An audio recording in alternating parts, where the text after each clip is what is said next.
एक घने जंगल में बहुत से जानवर रहते थे। उन्हीं में एक नन्ही सी चींटी चींटी भी थी, जो अपने बिल के करीब काम में मसरूफ रहा करती थी।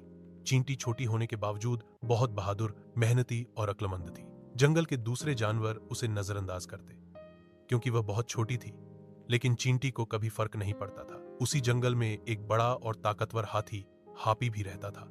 वह अपनी ताकत पर नाजान रहता और अक्सर वो अपने से छोटे जानवरों को नजरअंदाज करता। वो दरख्तों को जोर से हिलाकर मजा लेता, कभी कभार बेध्यानी में दूसरों को नुकसान भी पहुंचा देता। एक दिन हापी जंगल में घूम रहा था कि अचानक उसका पांव चींटी के बल के करीब आ गया और जोर से जमीन पर पड़ा। चींटी का बिल थोड़ा सा टूट गया और वह बाल बाल बची। चींटी ने डरते डरते कहा, हापी भाई, बुरा न माने, लेकिन अगर आप थोड़ा ध्यान से चलें तो दूसरों का नुकसान न है होगा। हापी पहले तो गुस्से में आया, लेकिन चींटी की नरमी और जुर्रत ने उसे सोचने पर मजबूर कर दिया।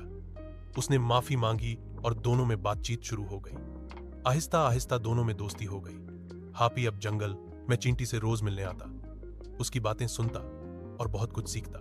एक दिन शिकार करने वाले लोग जंगल में आ गए। उन्होंने हापी को देखकर उसे पकड़ने के लिए जाल बिछाया। हापी बेखबर अपने दोस्त चींटी से वह जा रहा था कि अचानक जाल में फंस गया। उसने जोर लगाकर निकलने की कोशिश की, लेकिन जाल बहुत मजबूत था। उसने जोर जोर से आवाजें लगाईं और यह आवाज चींटी ने सुनी। चींटी फौरन अपने पूरे चींटी कबीले के साथ हापी की मदद को पहुंची।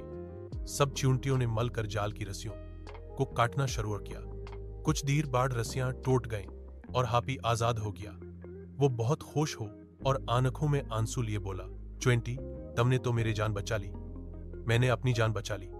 चींटी मुस्कुरा कर बोली, दोस्ती में साइज नहीं नियत देखी जाती है हापी भाई। उस दिन के बाद हापी ने कभी किसी को कमजोर या छोटा नहीं समझा। वो सब जानवरों की इज्जत करने लगा और जंगल के सब दोस्त बन गया।